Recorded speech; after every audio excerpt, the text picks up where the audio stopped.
You carry a weapon with you everywhere you go. You have had it since the day you learned to speak. You use it dozens of times a day. Sometimes carefully. Often without thinking at all. And the damage it has caused, in your relationships, in other people's lives, in your own soul, is far greater than you have ever stopped to calculate. It weighs nothing. It costs nothing to use. It requires no training, no strength, no preparation. And yet it has ended friendships that took years to build. It has broken trust that can never be fully repaired. It has planted seeds of doubt, shame, and pain in people who carried those seeds for the rest of their lives. It has also, when used wisely, carefully, and with full awareness of its power, healed wounds, restored hope, lifted the broken, and changed the entire direction of a human life. The tongue. The most dangerous and most powerful instrument a human being possesses. So before we go any further, I want you to stop. And think about the last time your words caused harm you did not intend. The last time you said something and immediately knew you should not have. And then think about the last time your words genuinely changed something for the better. Both happened. Because the tongue is capable of both.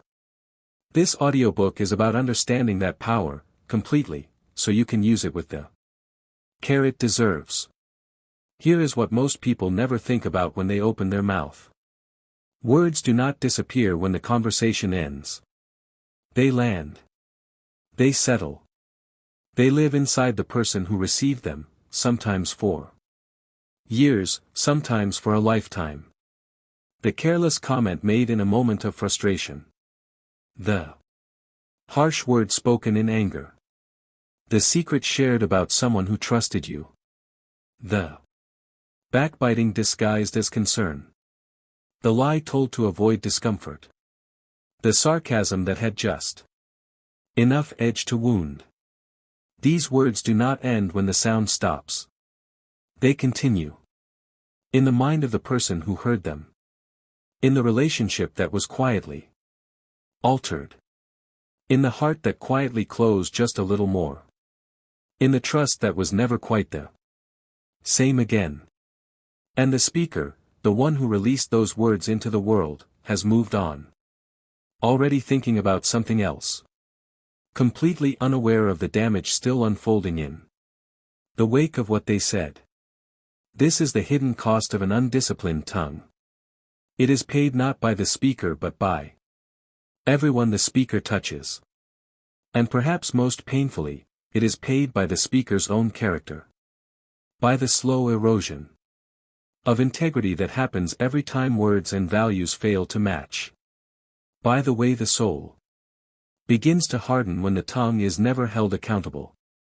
The tongue is not a small matter. It is the mirror of the inner life.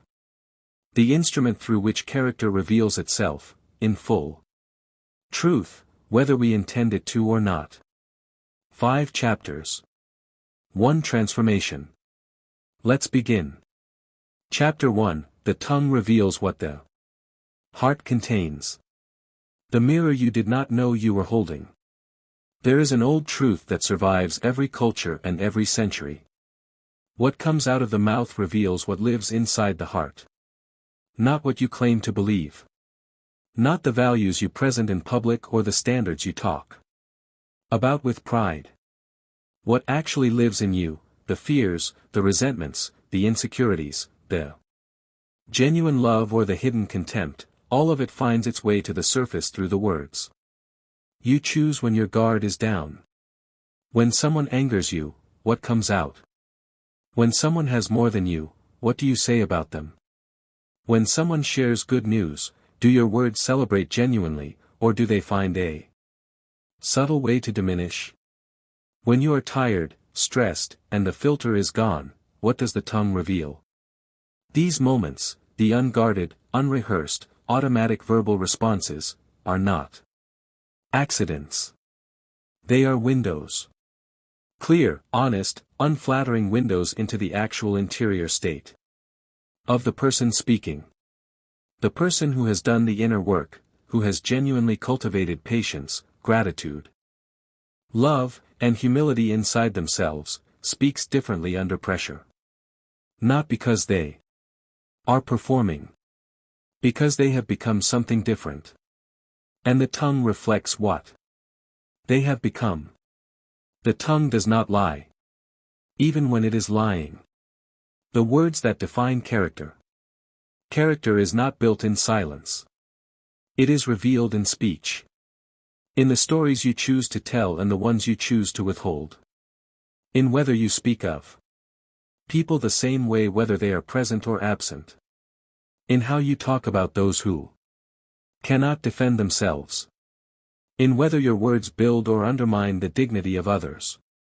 A person of genuine character speaks with consistency. The same about everyone.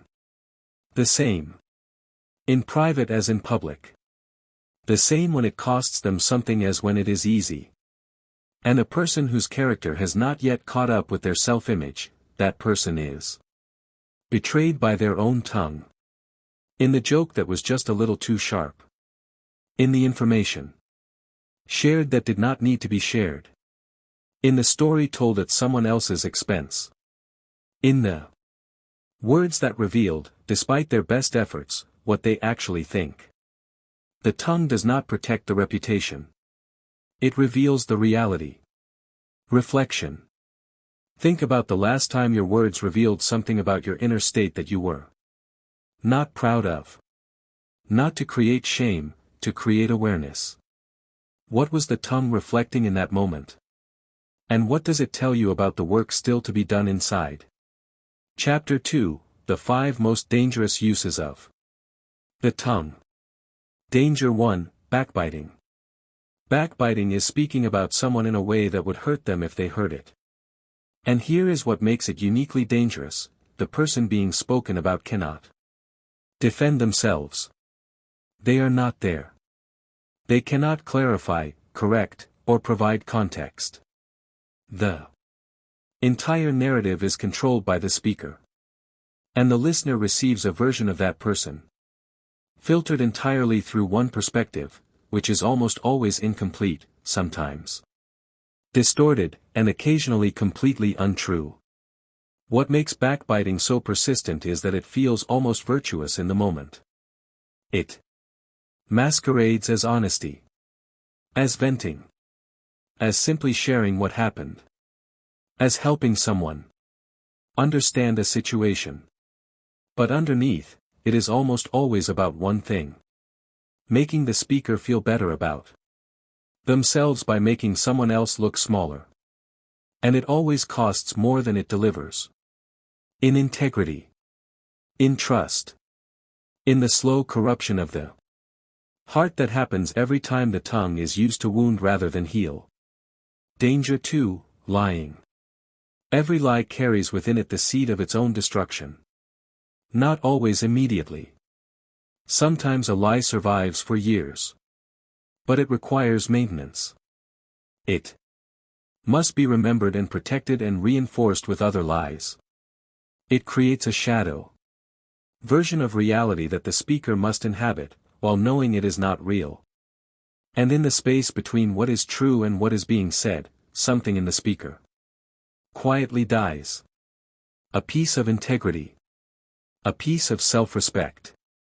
The easy, unburdened relationship with their own reflection. The person of genuine integrity understands that honesty is not just a moral preference. It is a form of self-preservation. Because the person who tells the truth, even when it is uncomfortable, even when it costs them something in the short term, carries a lightness that no liar ever knows. Danger 3, Gossip. Gossip is the trading of other people's private information for social currency. It creates a temporary sense of closeness, bonding through shared knowledge of someone else's struggles, failures, or secrets. It feels connective in the moment. But it corrodes everything it touches. The relationship built on gossip is built on a foundation of betrayal. Both people in the conversation know, even if they never say it, that if one of them is willing to share private information about others, they are willing to share private information about each other too. Gossip destroys the very intimacy it pretends to create. Danger 4. Excessive and purposeless speech. Not all dangerous speech is malicious. Some of it is simply careless. Words spoken without thought. Conversations extended far beyond their value. Opinions given where none were asked. Commentary on things that do not require commentary. The undisciplined tongue is not always cruel. Sometimes it is simply loud. And loudness, the habit of filling every silence with words, carries its own cost. In the weight of words given. In the loss of depth when breadth takes over. In the opportunities missed for listening. For understanding, for the kind of silence that allows wisdom to emerge. The greatest communicators in history were not the ones who spoke the most. They were the ones who made every word count. Danger 5. Harsh words in moments of anger. Anger is the state in which the tongue causes its most lasting damage. Because words spoken in anger are spoken without the filter of wisdom, without consideration of consequence, without the care that relationships deserve. They are weapons launched in the heat of a moment, and they land with precision. The wound from a harsh word spoken in anger can outlast the anger by years. The relationship can recover from the conflict. But sometimes, not from what was said in it. The person who masters their tongue in moments of anger has mastered one of the hardest disciplines available to a human being. And that mastery changes every relationship they are part of. Reflection. Which of these 5 dangers is most present in your own speech? Not the one you see most clearly in others. The one you recognize most honestly in yourself. That is the tongue's work, the place where discipline is most needed and most powerful. Chapter 3. The Power of Silence. The wisdom nobody talks about. In a world that rewards those who speak the most, one of the most countercultural and profoundly powerful choices available is this: to remain silent. Not the silence of having nothing to offer. The silence of knowing that not everything deserves a response. That not every opinion needs to be voiced. That not every space needs to be filled. That sometimes, in the most important moments, the most valuable thing the tongue can do is rest. The person who has learned the discipline of silence carries a quality that is immediately felt by everyone around them. Weight. Credibility. The unspoken authority of someone who speaks only when they have something worth saying. When silence is the stronger choice. There are specific moments when silence is not passivity, it is mastery. When someone provokes you and you remain quiet, you have demonstrated more strength than any response could have shown. When someone shares information that is not yours to repeat, and you do not repeat it, you have become someone trustworthy in a world that desperately needs trust. When the conversation has reached a point where words will only damage, and you choose to pause instead of continue, you have protected something worth protecting. When you are angry and you stay silent until the clarity returns, you have saved yourself and someone else from wounds that did not need to exist. Silence is not the absence of a response. It is often the most powerful response available. The listening that silence enables. The tongue that is disciplined in silence becomes capable of something the constantly speaking tongue never achieves. Real listening. Not the performance of listening, nodding while constructing the next thing to say. Real, full, present listening. The kind that makes the speaker feel genuinely heard. The kind that allows understanding to form before response. The kind that builds the depth of connection that most people are desperately searching for but rarely find. Most people listen to respond. The person with a disciplined tongue listens to understand. And that difference, experienced from the receiving end, is one of the most powerful gifts one human being can give another. Reflection. Where in your life would silence have served you better than speech? And is there a conversation happening right now, ongoing, unresolved, where the most powerful thing you could offer is not more words but genuine listening? Chapter 4, How to Use the Tongue as a Force for Good. The tongue that heals. Everything the tongue is capable of destroying, it is equally capable of building. The same instrument that spreads pain can spread healing. The same voice that tears down can build up. The same words that wound can restore. And the difference is not in the voice itself. It is in the intention, the awareness, and the discipline behind it. There is a kind of speech that lifts people, that meets someone in their lowest moment and reminds them of their worth. That speaks truth gently enough to be heard rather than defended against. That offers encouragement at precisely the moment someone was about to give up. This speech is not flattery. Flattery is hollow, and people feel its hollowness. This is genuine recognition. Honest acknowledgement. The real thing said at the right time in the right way. And it costs almost nothing to give. A few words of genuine encouragement. A sincere expression of appreciation. An honest acknowledgement of someone's effort or worth or courage. These words, so simple to speak, can change the trajectory of a person's day. Sometimes their life. The 3 questions before speaking. Here is a practice that the wisest people across cultures have returned to in different forms. Across centuries. Before you speak, especially about another person, especially in a difficult moment, ask 3 questions. Is it true? Is it necessary? Is it kind? Not all 3 are required in every situation. But at least one should be. If what you are about to say fails all 3 tests, if it is not certain to be true, serves no genuine purpose, and will cause hurt without healing, then the most powerful thing the tongue can do is rest. This practice alone, held consistently, transforms the quality of speech more than any other single habit. Because most of the damage the tongue causes could have been avoided entirely if the speaker had paused long enough to ask even one of those questions. Words as a trust. One of the most profound ways to understand the tongue is this. Every word you speak is a trust placed in the air between you and another person. When you give your word, you are placing a piece of your integrity into their keeping. When you share a confidence, you are holding a piece of their trust. When you speak about someone, you are shaping how others see them, for better or worse. All of this is a trust. And the person who treats their words as a trust, who speaks with the care that trust requires, builds something over time that is almost impossible to destroy. A reputation for integrity. A relationship with their own character that does not require constant maintenance.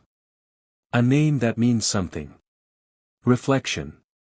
Think about the last time your words lifted someone. What did it cost you? And what did it give them? Now ask, how much more of that could you offer? How many more moments exist in an ordinary day where the tongue could be used to build rather than diminish? Chapter 5, Guard the tongue, guard the soul. The inner work behind the outer speech. The tongue cannot be fixed from the outside. You can learn techniques, practice pauses, implement filters. And all of that is useful. But the deepest discipline of the tongue is not a technique. It is a transformation of the interior. Because the tongue speaks what the heart contains. And the heart changes slowly, through the choices made daily about what to fill it with. What to cultivate inside. What to let go. What to forgive. What to be genuinely grateful for. What to love. The person who cultivates gratitude inside themselves does not need to suppress Complaining. They simply have less to complain about. The person who genuinely loves the people around them does not need to restrain backbiting. They simply do not want to speak poorly of people they love. The person who has worked through their own insecurities does not need to work hard to avoid diminishing others. They are no longer threatened by other successes.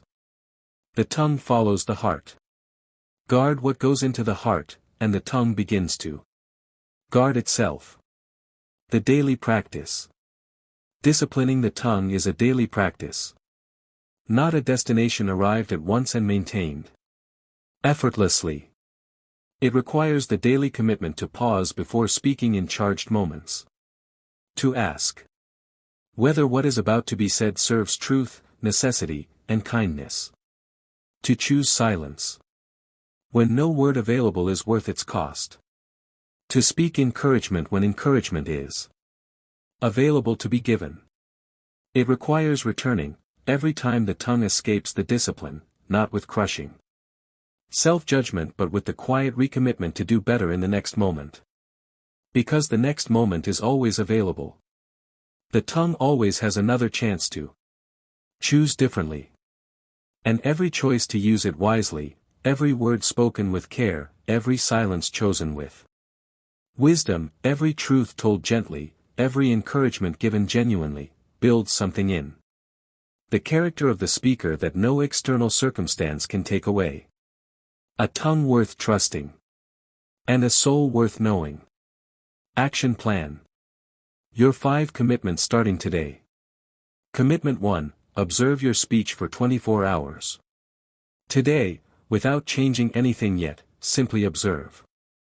Notice what you say and why. Notice what you repeat about others. Notice how your words shift when you are tired, frustrated, or anxious. The observation alone will begin the transformation. Commitment 2, apply the 3 questions. The next time you are about to speak about another person, especially in a charged moment, pause. Is it true? Is it necessary? Is it kind? If it fails all 3, let the tongue rest. This single habit, held consistently, will change more than you can currently imagine. Commitment 3, choose silence in one provocation today. Identify the moment today when you feel most provoked to respond sharply. And choose silence instead. Not forever. Just in that moment. Notice what that silence contains. Notice what it protects. Commitment 4, speak one genuine word of encouragement. Find one person today, someone who deserves to hear it, and say something true and specific and kind about them. Not flattery. Something real. Something they might not hear. Enough. Then notice what it does to you when you say it. Commitment 5, work on what the tongue reflects. The tongue changes most lastingly when the heart changes. Choose one interior quality to cultivate this month: gratitude, patience, genuine love for the people around you. Feed it daily. And watch what the tongue begins to say on its own. The final truth. You have been given one of the most extraordinary instruments in existence. A tongue that can heal or harm. Build or destroy. Elevate or diminish. Create connection or shatter it. Speak truth or bury it. Offer comfort or inflict wounds. The same instrument. The same moment. The same choice. And you make that choice dozens of times every single day, in conversations, in thoughts voiced aloud, in the words you choose and the ones you hold back. Most people never think about this. They speak without awareness, release words without weighing them, and wonder why their relationships carry an invisible weight of accumulated careless speech. But you are thinking about it now. And that awareness, once genuinely cultivated, changes everything about how you move through a world made entirely of people whose lives are affected by what you say to them and about them. Guard the tongue. Not out of fear. Out of understanding. Understanding that the words you speak are seeds, and every seed becomes something. Good or bad. Healing or harmful. Building or breaking.